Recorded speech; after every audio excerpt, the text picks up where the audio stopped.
மாதா தொலைக்காட்சி நேயர்களுக்கு வணக்கம். இன்றைய நற்செய்தி பகுதி என்பது இயேசு தன் சீடர்களின் பாதம் கழுவி அதன் பின் தொடர்ச்சியாக வருகிற நற்செய்தியாக இருக்கிறது. இந்த நற்செய்தியில் இயேசு குறிப்பிடுகிற கருத்தியல் என்பது பணியாளர் தலைவரை விட பெரியவர் அல்ல, தூது அனுப்பப்பட்டவரும் அவரை அனுப்பியவரை விட பெரியவர் அல்ல. இந்த நற்செய்தி நமக்கு கொடுக்கிற நிலைப்பாடு என்பது ஏற்றுக்கொள்ளுதல். பணியாளர்களுக்கான கடமையும் பொறுப்பும் தங்களுடைய கடமையையும் பணியையும் சிறப்பாக செய்வதுதான் அதனுடைய சிறப்பு. தூதுவர் தனக்கு சொல்லப்பட்ட செய்தியை சரியாக கொண்டு போய் சேர்ப்பது தான் அதனுடைய பணியுடைய பெருமை. இப்படிப்பட்ட சூழலில் நமக்கான சிந்தனை ஏற்றுக்கொள்ளுதல் என்பது நல்மதி என்றால் என்ன?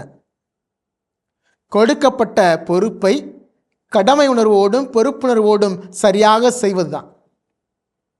மாறாக சதி செய்து பொறுப்பை தட்டி கழிப்பதும் தலைவரை தட்டி கவிழ்ப்பதும் அல்ல. இன்றைக்கி பல சூழலில் நம்முடைய வாழ்க்கையில் எடுக்கிறோம் சொன்னால், நாம் பெரும்பாலும் கொடுக்கப்பட்ட பணியை பொறுப்பை எப்படா தட்டி கழிக்கலாம், இல்லை எப்படா நமக்கு மேலே உள்ளவங்களுடைய பொசிஷனை தட்டி கவிழ்த்துட்டு நாம் மேலே போகலாம் அப்படிங்கிறது தான் நம்முடைய மனநிலையே இல்லையா? இன்றைக்கி நான் பெரியவனா நீ பெரியவனா அப்படிங்கிறது தான் போட்டியே. அது வீட்டிலையாக இருக்கட்டும், கணவன் மனைவிகளையாக இருக்கட்டும், எங்கேனாலும் இருக்கட்டும், இந்த சூழல் எல்லா இடத்துலையும் நிலவுது. இதுக்கு மறுப்பதற்காக இல்லை. ஏன்னா நீங்களும் நினச்சி பாருங்கள், உங்கள் வீட்டில் கண்டிப்பாக யார் பெரியவன், யார் சொல்கிறது, யார் கேட்குறது அப்படிங்கிறது தான்.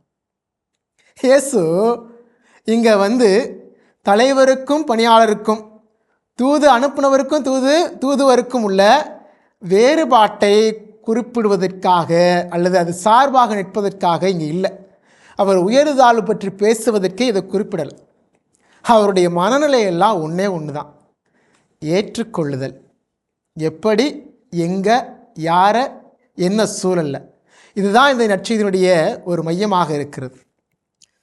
அவர் சொல்கிறாரு, இது ஏன்னா இந்த நான் முன்னாடி சொன்ன மாதிரி இயேசு தன்னுடைய சீடர்களை பாதங்களை கழுவி நான் உங்களுக்கு இப்படி செய்தேன் என்றால் நீங்களும் இதை மற்றவர்களுக்கும் செய்யுங்கள் என்கிற சமநிலை தத்துவத்தை இங்கு இயேசு கொடுப்பிடார். அப்படி சொன்னால் எல்லாருமே சமந்தாங்க, இங்கே யாரும் உயர்ந்தவன் தாழ்ந்தவன்லாம் இல்லை, நீ சொல்கிறத தான் அவன் கேட்கணும், அவன் சொல்கிறதா நீ கேட்கணுங்கிற மாறுபாட்டுக்கு இங்கே வழியே இல்லைங்க. சரிங்களா? புரிதல் ஒன்று தான். அதாவது தலைவரும் முதல்வரும் தங்களுக்கான பொறுப்புணர்வை உணர்ந்து கொள்ளணும், ஏற்றுக்கொள்ளணும். அது என்னது? தங்களுக்கு கீழே இருக்கிற பணியாளர்களை, தொண்டர்களை தங்களுள் ஒருவராக அவர்கள் ஏற்றுக்கொள்ள வேண்டும். அதுபோல் இந்த பணியாளர்களும் தொண்டர்களும் தலைவர்களையும் முதல்வர்களையும் தங்களுடைய செயல்களால் இவர்கள் முன்னுரிமை பெற வேண்டும், இவர்கள் தங்களால் நலம் பெற வேண்டும், இவர்களுக்காக நாங்கள் எந்த விதத்திலும் கடமை தவறாமல் உழைக்க வேண்டும் என்கிற மனநிலை, இந்த ஏற்றுக்கொள்ளுகிற மனநிலை, இதுதான் சமநிலை மனநிலை. இதை உறுதிப்படுத்துறதுக்காக இயேசு தன் தந்தையையும் குறிப்பிடுகிறார். இருக்கிறவராக இருக்கிறவர் நானே என்று சொன்ன தந்தை கடவுளும் சரி, இன்று நானும் சரி, ஒரு விஷயத்தில் ரொம்ப கரெக்டாக இருக்கும். என்னது? அந்த இஸ்ரேல் மக்கள் பாவிகள் என்று அறிந்திருந்தும் அவர்கள் திரும்பவும் பாவம் செய்வார்கள் என்று தெரிந்திருந்தும் இந்த கடவுள் அவர்களை மீட்டு கொண்டே இருந்தார், அவர்களுக்கு விடுதலை கொடுத்து கொண்டே இருந்தார், புதிய வாழ்வை தந்து கொண்டே இருந்தார்.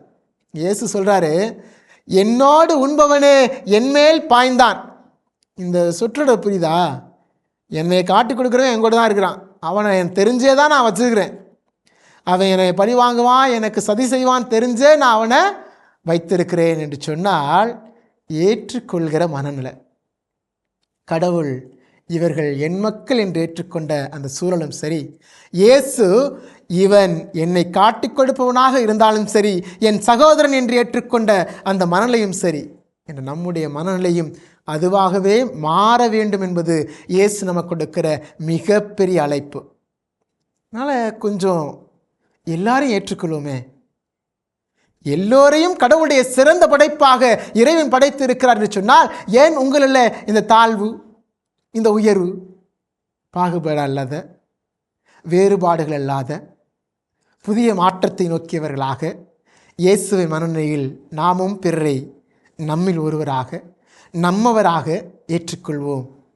அந்த இயேசுவை நாமும் வாழ்வாக்கிட இயேசு கொடுக்கிற மிக பெரும் செய்தி இந்நற்செய்தி. இதை வாழ்வாக்கிட தொடர்ந்து முயல்வோம். இறை ஆசிர் என்றும் நம்மோடு தங்குவதாக. இயேசுவுக்கு புகழ், இயேசுவுக்கு நன்றி. மரியே வாழ்க.